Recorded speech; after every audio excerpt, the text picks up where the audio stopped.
हमें एक हफ्ते से सिर्फ ये डिसाइड करें कि हम कैसे आपको कहेंगे प्राइम मिनिस्टर जी, प्रधानमंत्री जी। मैं भी आपका परिवार का हूं भाई।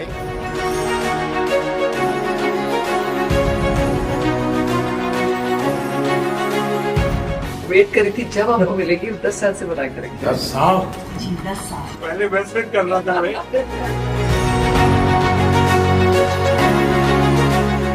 राज कपूर साहब ने दुनिया में भारत के सॉफ्ट पावर की ताकत को एस्टैब्लिश कर दिया।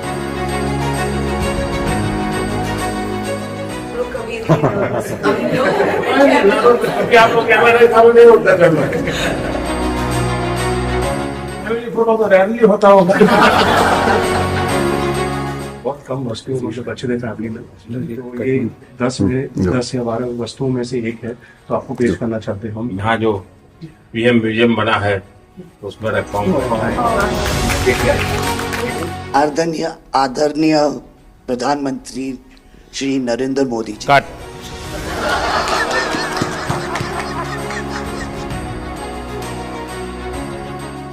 पिछले हफ्ते जो हमारी व्हाट्सएप फैमिली ग्रुप है, हमें एक हफ्ते से सिर्फ ये डिसाइड करें कि हम कैसे आपको कहेंगे प्राइम मिनिस्टर जी, प्रधानमंत्री जी। रीमा बुआ मेरे को रोज फोन करके पूछ रही है क्या मैं ये बोल सकती हूँ, क्या मैं ये वो बोल सकती हूँ। मैं भी आपका परिवार का हूँ भाई, आपको जो मर्जी पड़े वो बोलिए। बहुत अच्छा रट के हाँ।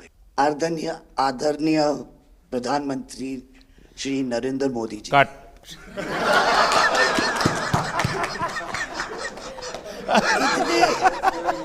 इतने कीमती वक्त में आपने सबको आज यहाँ निमंत्रित किया राज कपूर के बर्थडे 100वीं बर्थडे पे अवसर पे।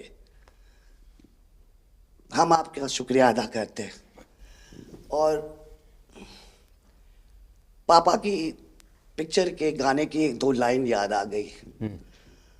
मैं ना रहूंगी, तुम ना रहोगे, लेकिन रहेंगी निशानियां। वाह।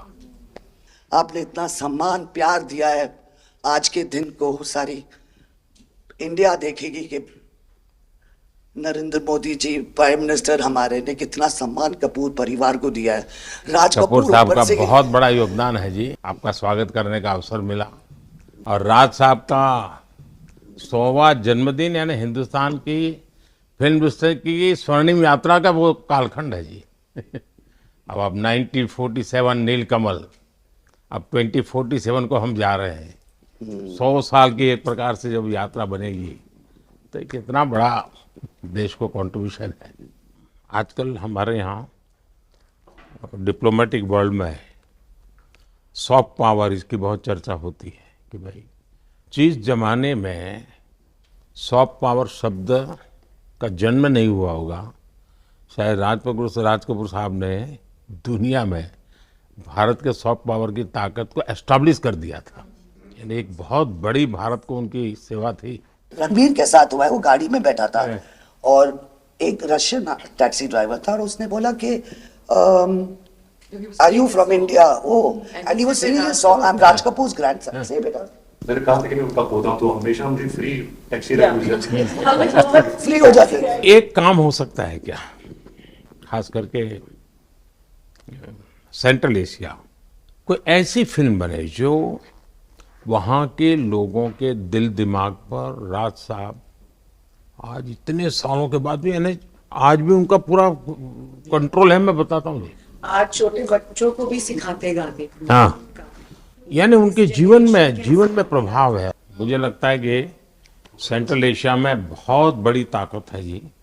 हमें पुनर्जीवित करना चाहिए, हमें इसको नई पीढ़ी तक जोड़ना चाहिए और एक लिंक बने, वैसा कोई क्रिएटिव वर्क करना चाहिए और बन सकता है। वो उनको इतना प्यार मिला उसमें कि ये थोड़ा से उनका नाम इंटरनेशनली भी बाहर गया और उनको बोल सकते हैं छोटे से तरीके से एक कल्चरल एम्बेसडर। लेकिन आज मैं ये आपको बोलना चाहती हूँ, वो छोटे से कल्चरल एम्बेसडर थे, लेकिन हमारे प्राइम मिनिस्टर इंडिया के तो हमें ग्लोबल मैप में डाल दिया है। एंड वो हम we are so proud, each member of this family is very proud. देखिए, देश की आज प्रतिष्ठा बहुत बड़ी है, बहुत बड़ी है। सिर्फ योगा ले लीजिए जी, आज दुनिया के किसी भी देश में जाइए, योगा के प्रति इतना ये और ये। मम्मी और मैं हम दोनों बेबो लोलो हम सब योगा में बहुत रुचि रखते हैं। वैसे मैं दुनिया के जितने लीडर से मिलता हूँ, लंच डिनर अगर साथ में है तो मेरे अगल बगल में जितने भी है वो मेरे से योगा के लिए ही चर्चा करते हैं। एक छोटा सा ट्रिब्यूट है नाना जी के लिए। एक्चुअली दरअसल मेरा पहला फिल्म है एज अ प्रोड्यूसर, एंड मेरा सपना था कि मैं अपने फैमिली के साथ कुछ करूं, तो सब इस फिल्म में है। मैं एक चीज बोल सकती जी हूँ, बिल्कुल। ये वो ग्रैंडसन है, राधा ग्रैंडसन्स, मेरे दोनों बच्चे, हैं, ये अपने नाना को मिले नहीं है हैं। और ये पिक्चर बना रहे हैं, और उनकी सब उस अरमान ने इतनी खोज की है हर चीज की, और उसमें थोड़ा बहुत just for him he is making. जो कुछ सीखे हम फिल्मों के माध्यम से, और जो माँ ने सिखाया मुझे, उनसे सीखे हम। देखिए, जब आप रिसर्च करते हैं ना तो एक प्रकार से आप उसको जीते हैं जी, उस दुनिया को जीते हैं। तो आप बड़े भाग्यवान हैं जी कि भले आपने नाना जी को देखा नहीं, लेकिन नाना जी को जीने का आपको अवसर मिल रहा है। जी बिल्कुल बिल्कुल, ये बहुत बड़ा सपना है मेरा, और I am really thankful, full family is part of this. मुझे याद है हमारे यहाँ इनके फिल्मों की ताकत क्या थी। जनसंघ का जमाना था और दिल्ली का चुनाव था, तो चुनाव में जनसंघ के लोग हार गए। तो अडवाणी जी, अटल जी ने कहा यार चुनाव तो हार गए, क्या करेंगे, तो चलो बोले मूवी देखते हैं। तो वो मूवी देखने गए, राज कपूर साहब की मूवी फिर सुबह होगी। जनसंघ के दो नेता पराजय के बाद जाते हैं और मूवी देखते हैं फिर सुबह होगी, और आज फिर सुबह हुई। मैं चाइना में था, आपके पिताजी का एक गाना था, उसको वो प्ले कर रहे थे। तो मैंने मेरी साथियों को कहा, मैंने कहा इसका मोबाइल फोन पर रिकॉर्डिंग करो। मैंने ऋषि साहब को भेजा था। अच्छा, और वो इतने प्रसन्न हो गए। इनफैक्ट अभी हाल ही में आप आई थिंक अफ्रीका गए थे, और वहाँ भी मैंने एक क्लिप देखा था, आप एक जवान के साथ खड़े थे और वो उस टाइम मेरा गाना गा रहे थे।